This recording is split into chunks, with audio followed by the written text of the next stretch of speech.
Hi everyone, let's talk about Perfume Genius. Mike Hadris has been going by the moniker of Perfume Genius for just over a decade now, releasing his debut album in 2010 titled Learning, but the album that really put him on the map was 2012's Put Your Back Into It. I would probably say that or his last album, No Shape, are some of my favorites. However, I would take that with a grain of salt because I have not been the hugest fan of Mike's music up until this point. And that's really strange because the things that he does with the subtle instrumentation or sometimes the lavish instrumentation with his very poignant songwriting and vocal delivery, it all should work for me. But up until this point, nothing's really stuck with me to the point where I was so emotionally gripped that I wanted to come back again and again and again.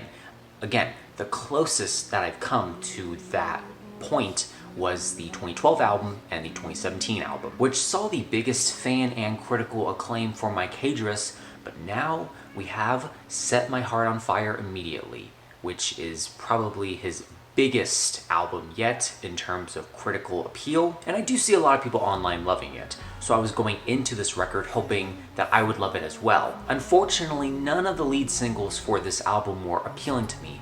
I didn't really care for Describe. The scuzzy bass line feels kind of disconnected from the song as a whole, and as funky and lavish as On the Floor is, I didn't really see much replay value in it. Again, I was going into this crossing my fingers that I would like this album, even just the point where I could give it a B+. Alright, because then at that point, it might grow on me. If it doesn't, I still gave it a good score. But you know, the more I listen to this record, the less it sticks with me. Personally, for me, there are some songs that kind of grip me.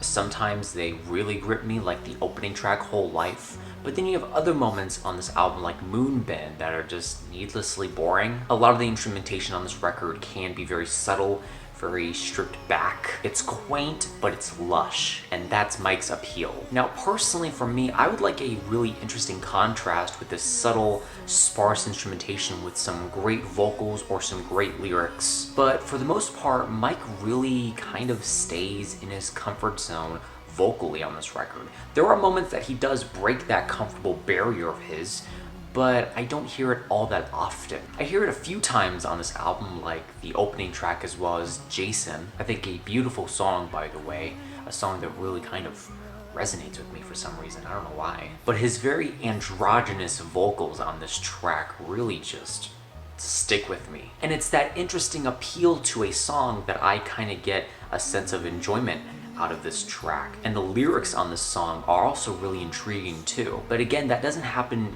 all that often on this album. You have subtle vocal performances with subtle instrumentation that leave me wanting more. Like the track Your Body Changes Everything, or the last track on the album, Borrowed Light, which could have been a great closer because it felt like it was leading up to something monumental, but then it kind of left me hanging at the end. And a few of these tracks do the same thing. I mean, it feels like it's leading up to something really grand and really epic, but then it kind of cuts off or kind of just fizzles out. There are also a few other moments on this album that kind of make me question, like, where Mike was going. Like on the track Describe, where, again, the scuzzy bass line is disconnected from the song as a whole, but the ending of the track is so, I guess, empty. It's just this instrumental passage that we coast out on.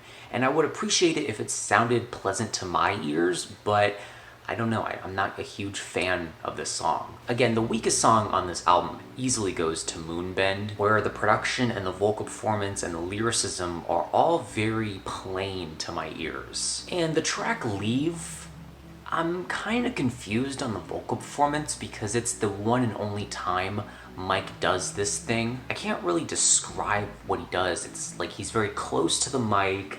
His vocals are like hard to hear. It doesn't really sound that pleasant at all. It's definitely a song that I skip. Now, I know I'm talking a lot of negative things about this album, but there are some really beautiful highlights. More so than lowlights, in my opinion. I definitely enjoy aspects of this record.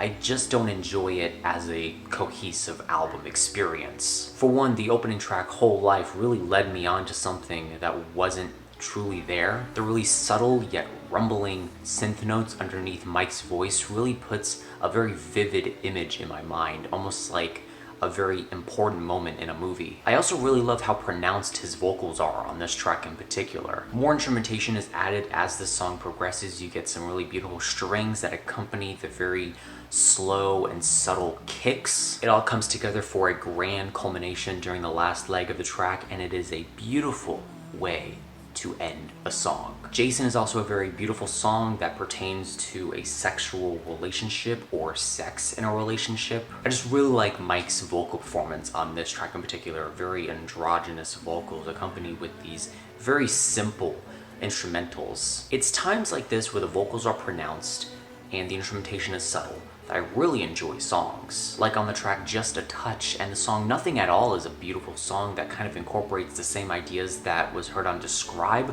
with a scuzzy bass line. The instrumentation flourishes and flutters during the track's duration. Vocally, Mike stands out on this track in particular. It's easily one of the best moments on this album. And the subtlety of One More Try is perfectly juxtaposed to the track before it, Nothing at All. But outside of those moments, this album just did not strike a chord with me as it did with other people. It's such a shame because on paper, this sounds like something that could really get to me. But the vocal performances on some of these songs just don't do much for me, and sometimes the production is very lackluster. I'm still going to be looking out for a Perfume Genius album in the future. However, I really want something that's more grand, something that's more epic, something that's more fully fleshed out. Even at 50 minutes, there's a lot of songs on this album that leave a lot to be desired. But maybe in the future this album will grow on me. Hell, the track On the Floor grew on me as I listened to the song. I guess it's funky, groovy, but again, lavish in the best way possible. So maybe I'll come back to this, maybe it'll grow on me. I'll be completely honest if it does. But personally, now, I'm feeling nothing more than a B-.